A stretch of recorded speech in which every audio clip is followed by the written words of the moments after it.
Hello and welcome. This is the i24 News Desk out of our Tel Aviv studios. I'm Sarah Shalala. Stay tuned. Now we're breaking into the live presser by the US President Joe Biden right now. He's giving his remarks at the White House on the Supreme Court's ruling. Take a listen. Very clear. The health and life of women in this nation are now at risk. As chairman and ranking member of the Senate Judiciary Committee, as vice president and now as president of the United States, I've studied this case carefully. I've overseen more Supreme Court confirmations than anyone today, where this case was always discussed.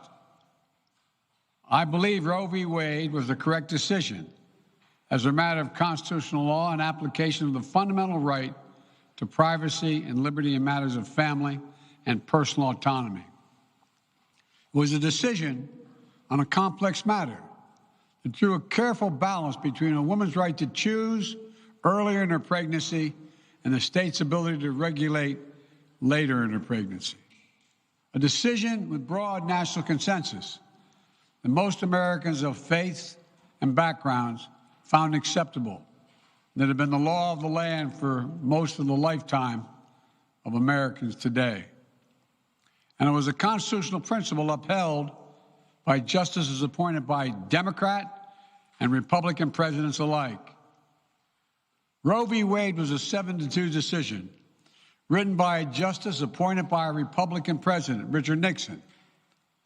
In the 5 decades that followed Roe v. Wade, justices appointed by Republican presidents from Eisenhower, Nixon, and Reagan, George W. Bush, were among the justices who voted to uphold the principles set forth in Roe v. Wade.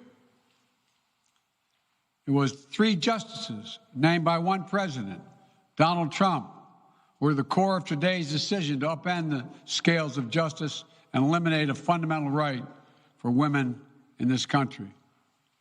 Make no mistake, this decision is a culmination of a deliberate effort over decades to upset the balance of our law. It's a realization of an extreme ideology and a tragic error by the Supreme Court, in my view. The court has done what it has never done before, expressly take away a constitutional right that is so fundamental to so many Americans that had already been recognized. The court's decision to do so will have real and immediate consequences. State laws banning abortion are automatically taking effect today, jeopardizing the health of millions of women, some without exceptions. So extreme that women could be punished for protecting their health. So extreme that women and girls were forced to bear their rapist's child. For the child, a consequence. It just stuns me. So extreme that doctors will be criminalized for fulfilling their duty to care. Imagine having a young woman have to carry a child of incest as a consequence of incest. No option. Too often the case, the poor women are going to be hit the hardest. It's cruel. In fact, the court laid out state laws criminalizing abortion that go back to the 1800s as rationale. The court literally taking America back 150 years. This is a sad day for the country, in my view. But it doesn't mean the fight's over. Let me be very clear and unambiguous. The only way we can secure a woman's right to choose and the balance that existed is for Congress to restore the protections of Roe v. Wade as federal law. No executive action from the president can do that. And if Congress, as it appears, lacks the votes to do that now, voters need to make their voices heard. This fall, we must elect more senators and representatives who will codify women's right to choose into federal law once again. Elect more state leaders to protect this right at the local level. We need to restore the protections of Roe as law of the land. We need to elect officials who will do that. This fall, Roe is on the ballot. Personal freedoms are on the ballot. The right to privacy, liberty, equality, they're all on the ballot. Until then, I will do all in my power to protect a woman's right in states where they will face the consequences of today's decision. While the court's decision cast a dark shadow over a large swath of the land, many states in this country still recognize a woman's right to choose. So, if a woman lives in a state that restricts abortion, the Supreme Court's decision does not prevent her from traveling from her home state to the state that allows it. It does not prevent a doctor in that state from treating her. As the Attorney General has made clear, women must remain free to travel safely to another state to seek care they need. My administration will defend that bedrock right. If any state or local official, high or low, tries to interfere with a woman's exercising her basic right to travel, I will do everything in my power to fight that deeply un-American attack. My administration will also protect a woman's access to medications that are approved by the Food and Drug Administration, the FDA, like contraception, which is essential for preventative health care, mifepristone, which the FDA approved 20 years ago to safely end early pregnancies and is commonly used to treat miscarriages. Some states are saying that they'll try to ban or severely restrict access to these medications. But extremist governors and state legislators are looking to block the mail or search a person's medicine cabinet or control a woman's actions by tracking data on her apps she uses are wrong and extreme and out of touch with the majority of Americans. The American Medical Association, the American College of Obstetricians and Gynecologists wrote to me and Vice President Harris stressing that these laws are not based on evidence and asking us to act to protect access to care. They say by limiting access to these medicines, maternal mortality will climb in America. That's what they say. Today, I'm directing the Department of Health and Human Services to take steps to ensure these critical medications are available to the fullest extent possible. And the politicians cannot interfere in the decisions that should be made between a woman and her doctor. And my administration will remain vigilant as the implications of this decision play out. I've warned about how this decision risks the broader right to privacy for everyone. That's because Roe recognized the fundamental right to privacy that has served as a basis for so many more rights that we've come to take for granted, that are ingrained in the fabric of this country. The right to make the best decisions for your health.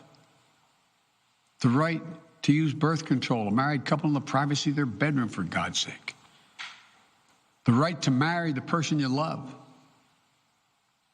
Now, Justice Thomas said as much today. He explicitly called to reconsider the right of marriage equality, the right of couples to make their choices on contraception. This is an extreme and dangerous path the court is now taking us on. Let me close with 2 points.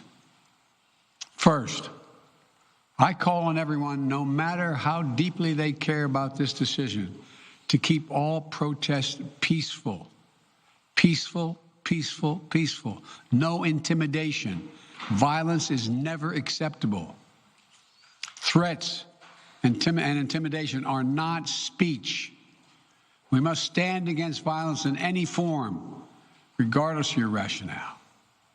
Second, I know so many of us are frustrated and disillusioned that the court has taken something away that's so fundamental. I know so many women are now going to face incredibly difficult situations. I hear you. I support you. I stand with you. The consequences and the consensus of the American people, core principles of equality, liberty, dignity, and the stability of the rule of law demand that Roe should not have been overturned. With this decision, the conservative majority of the Supreme Court shows how extreme it is, how far removed they are from the majority of this country.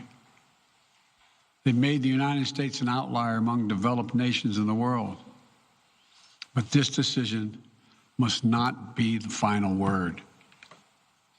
My administration will use all of its appropriate lawful powers, but Congress must act.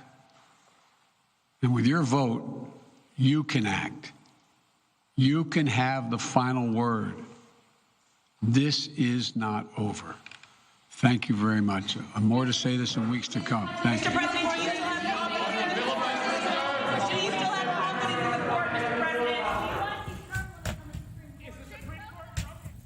All right, now we're crossing straight to our very own senior U.S. correspondent, Mike Wagenheim, who joins us from New York in the U.S. Mike, good to have you with us again. We just heard from Joe Biden there, the U.S. president. He said, as you heard, that today is a very sad day in America. This ruling almost takes America back about 150 years, and that this ruling has also stunned him very much. So tell us, the state laws are also taking effect today. Tell us more about that and what's to come. Yeah, there are several states who have these quote-unquote zombie laws on the books. Basically, they restricted or banned abortion before Roe v. Wade. Once Roe v. Wade was put into effect by the Supreme Court nearly 50 years ago, those state laws were basically frozen, suspended, ruled unconstitutional, but they were never taken off the books. So essentially for those 13 states, mainly populated in the southern and midwestern United States, with today's decision, those laws essentially resume and go back on the books. Missouri's Attorney General signing an opinion, basically re-implementing Missouri's ban on abortion. However, there are other states who have been preparing for this possibility for quite some time. 16 states plus Washington, D.C. have been expanding abortion access as the years have gone along in anticipation that something like this may occur. Now, President Biden mentioned a few times during his speech that he needs, or he desires, that there needs to be congressional action. I mentioned when the ruling was handed down earlier today, Sarah, that it's incredibly difficult, if not impossible, to get through controversial legislation through the U.S. Congress right now due to the deep divisions within it. It was interesting, though, to hear within the last hour two very centrist senators, one on the Democratic side, Joe Manchin, who bills himself as a pro-life Democrat, and Susan Collins from Maine, who's been a swing vote on the Republican side. Collins came out and said she feels somewhat, I'm not quoting her, but paraphrasing here, bamboozled by several Supreme Court justices who in their confirmation testimonies said that Roe v. Wade was the law of the land. It was settled law. It wouldn't be changed if they were confirmed to the Supreme Court. She says they've now gone back on their word. She says she's already introduced in the past legislation to codify abortion rights into federal law. She didn't say she'll move ahead with that, but obviously that remains a possibility. She would be a critical vote on that front. And Joe Manchin, he said, I'm pro-life. I don't make any, qualms about it, but those are my views. Those are not the views of everybody else and shouldn't be imposed on everybody else just because they're mine. Again, another indication that maybe there's a slim possibility of some actual congressional action on this, though it would be very, very difficult, especially heading into a midterm election season coming up here. And also Biden spoke about protecting the right of women and their right to choose. He also did speak about travel between state to state for this procedure, because it doesn't mean that if this is banned in some states that women will completely forget about doing the procedure altogether. They'll still cross from state to state to make it happen. But how will Biden eventually defend this bedrock right?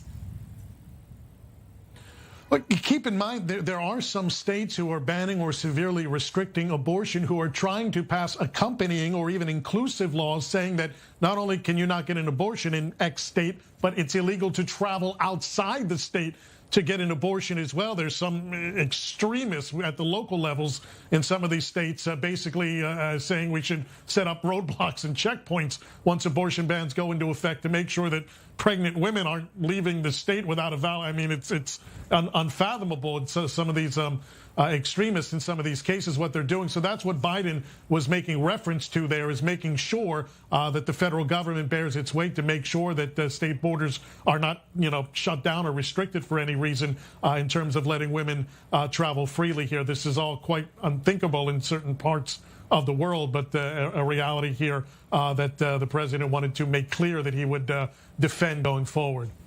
Also, as you mentioned in our broadcast earlier on, Mike, that there are some protests happening outside the Supreme Court. Are you seeing or hearing more opposition to this ruling as well? I know that the Prime Minister of the UK has come out. The Canadian leader has also come out as well. The head of the WHO. There's been a lot of opposition to this so far. Biden also is stressing that the protests remain peaceful above anything else. So what else are you hearing there, and what's the state of the protests looking like currently?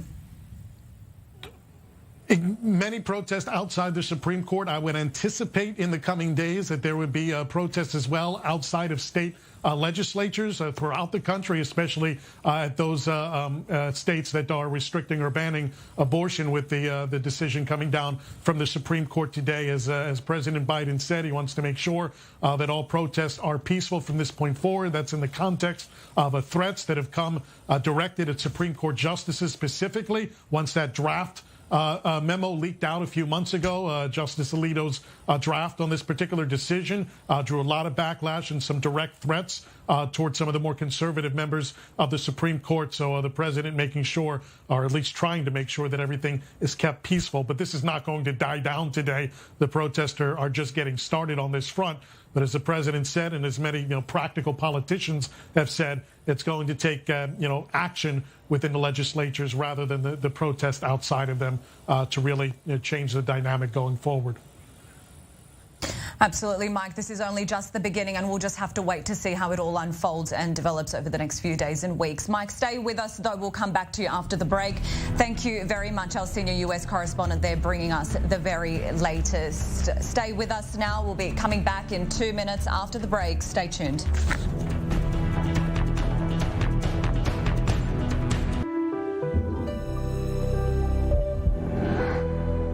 IT Center is an IT software and consulting company that develops and supplies communication and security solutions for the service provider industry. Voices is our unified communications collection of products with a groundbreaking hybrid architecture that grants flexibility and virtually unlimited control.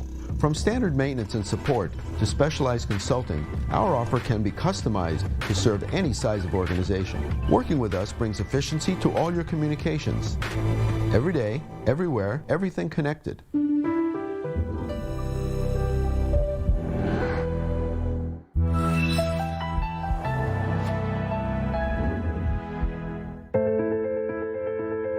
The i24 News team of talented correspondents are working hard for you.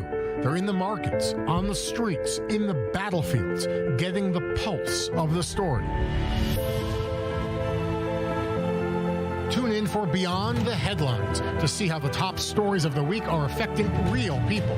No commentary, no debate, just the best stories presented by our best journalists.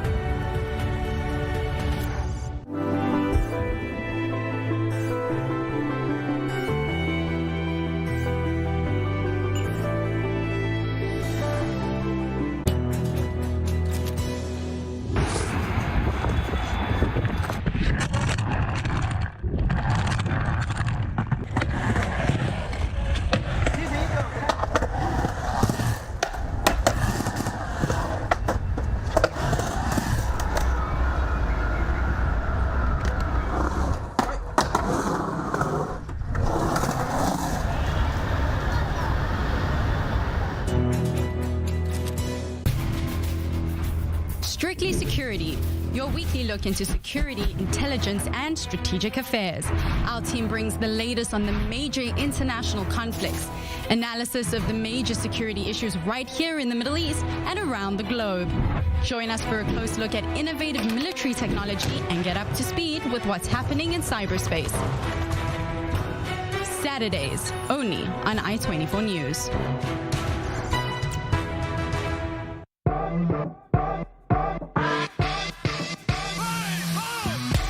Sometimes it's tough to get past all the noise and get to the heart of the story. Even tougher to make sense of it all. And that's where we come in.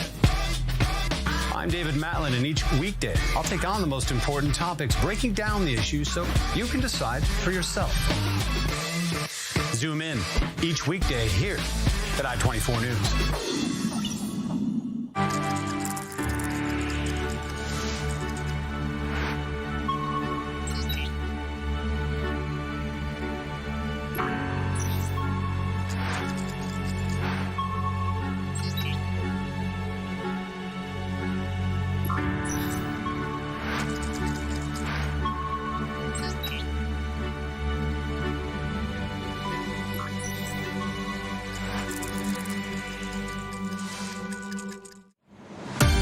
Welcome to the i24 News Desk. Now more details on a developing story. Breaking news at this hour. It is history in the making. When news breaks in the Middle East and around the world, our team of experienced journalists are here around the clock to keep you up to date with the news of the day. Where it happens, when it happens.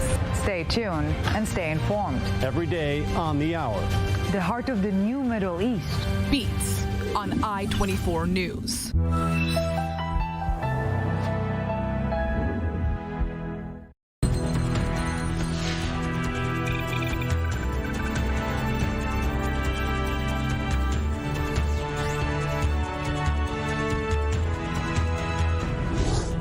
Hello and welcome back. Thanks for staying with us. A ruling in the United States today overturning one of the US's most controversial issues, abortion. Well, the Supreme Court there overruled the Roe versus Wade landmark decision eliminating the constitutional right to abortion after almost 50 years. It was a 6-3 vote in court. Lots of reaction already. We just heard from the US President Joe Biden. They're giving his remarks at the White House on the Supreme Court's ruling. We also had some reaction from the Canadian Prime Minister, the head of the WHO, and the UK's Prime Minister, along with many others, speaking out. Protests, as you can see on your screen there, are already kicking off outside the Supreme Court too. About half the US states have already indicated that they would move to ban the procedure. The state of Missouri has already done so, but it's quite the opposite in Washington, D.C., California and Oregon, who are vowing to defend abortion rights in their states. Well, the court's ruling does not make abortion illegal, but with access to the procedure no longer deemed a constitutional right, states can now move to ban it. All right, now we're crossing to our guest, Steph Black, an abortion activist. She joins us from Washington, D.C. in the United States. So, Steph, thank you firstly for joining us in this conversation with me today. It's a big day in America, of course, and this is definitely rattling the states. Firstly, I want to get an idea of the reactions around you within the country, among your family and friends. Definitely mixed reactions, no doubt. So tell me more about what you're hearing there, and are women and girls afraid of what this might mean for them as well?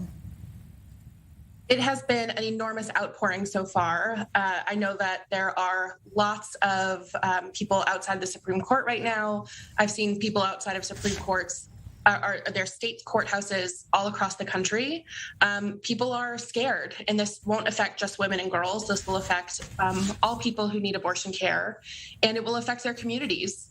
We know that when people are turned away from an abortion that they need, that down the line, if they're denied an abortion, they'll have poorer economic outcomes, poor educational outcomes. They have worse physical and mental health. So this will have reverberations for decades to come. And Steph, for those that don't know, tell us, how many US states will this affect? Immediately, there are currently 13 states that are already outlawing abortion, that have outlawed abortion as of this morning. There are about 13 more states that are following suit in the next couple weeks.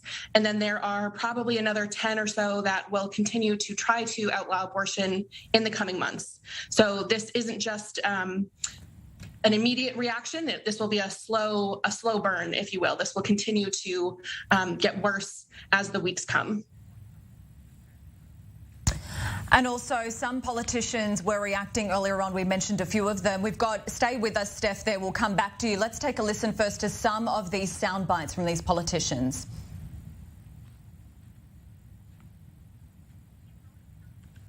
All right, so Steph, how much does this decision, in your opinion, transform American life and reshape the nation's politics as well? This will completely upend life as we know it. This will affect not only people who have the capacity to be pregnant, but it will affect their families. Most people who get abortions currently are mothers, are already parents to children, and this will make it harder for those parents to take care of the children they already have. We know that abortion is a critical part of healthcare and having access to that. But beyond abortion, the Supreme Court decision actually has the potential to overturn things like gay marriage in the Obergefell case. So it's possible that states can now sue to overturn legal gay marriage in their state as well. But this will affect access to IVF treatment for people who are trying to conceive. This will affect people who need birth control and are trying to access things like emergency contraception. This will create civilian bounty hunters who will work to essentially turn in their fellows who are trying to seek abortion care, and will make it harder for people to access the spectrum of reproductive health care. Steph, as I mentioned earlier, stay with us. We're just going to cross very quickly to some of those reactions we were hearing from politicians earlier. Take a listen, guys, and we'll come back to Steph in a tick. We trust women. We won't go back. We trust women. We won't go back. Because of Donald Trump, Mitch McConnell, and the Republican Party, their supermajority in the Supreme Court, American women today have less freedom than their mothers. With Roe and their attempt to destroy it, radical Republicans are charging ahead with their crusade to criminalize health freedom.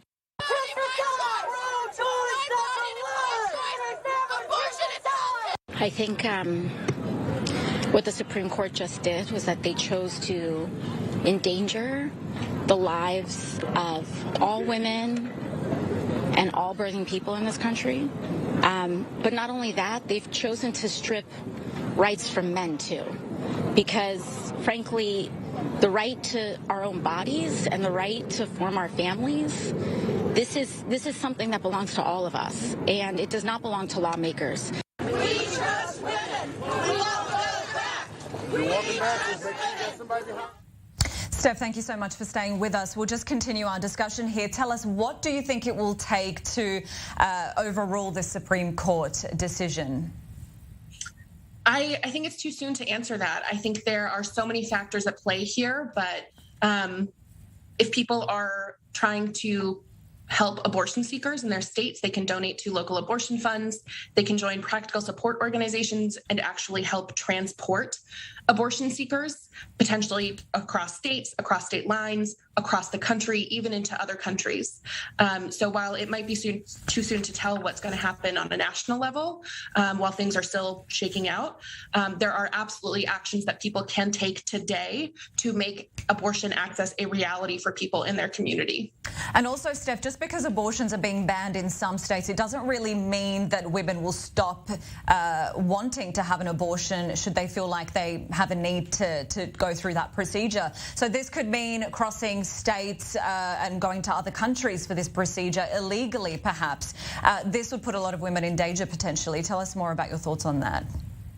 Absolutely. We don't know yet if this will become a federal crime and whether or not crossing state borders will become a federal crime.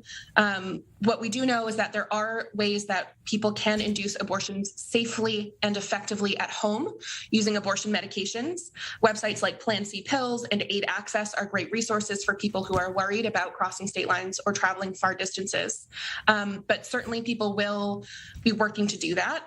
There are organizations like Elevated Access, which is actually flying patients to different states to literally get them to states where they can even have abortions. So this will be a massive mobilization in the next coming weeks. And I encourage anyone who is able to help transport people seeking abortions to do so. And people on the opposing side as well have worked really hard to overturn this Roe versus Wade decision. They're obviously celebrating this today, everything that's unfolded. What's your main message to them? To be honest, we have a similar goal. We care about protecting families. We both care about protecting pregnant people. The difference is that without access to abortion care, we cannot protect pregnant people. Abortion care is a critical form of maternal health care. We are in the middle of a maternal health crisis in this country. We have a infant formula shortage that is looking like there's no end in sight. So without the access to abortion and reproductive health care along the spectrum, whether that's birth control, emergency contraception, abortion care, and safe birthing practices and safe places to give birth in this country, we can't protect women and families the way that we want to. Yeah, and I was going to mention, so on that point there in terms of healthcare, how much will this decision be shaking up routines across the US and will it create challenges for the clinics there, for patients, doctors, nurses? Yes. So I actually sit on the board of an abortion clinic. I'm the vice president of the Emma Goldman Clinic in Iowa, and we are bracing for impact. We've already seen a 24-hour abortion restriction be put into effect this week in Iowa, and I can tell you that we are nervous, and we are trying to find providers across the country who are able to continue to provide care. And clinics are going to be overwhelmed. Clinics are already overwhelmed. I know that there are places that have already stopped providing abortion in places where we were worried that it was going to be made illegal. South Dakota, for example, hasn't had an abortion provider in quite some time. Right. Thank you so much. There's Steph Black joining us all the way from Washington, D.C., abortion activist. Thank you.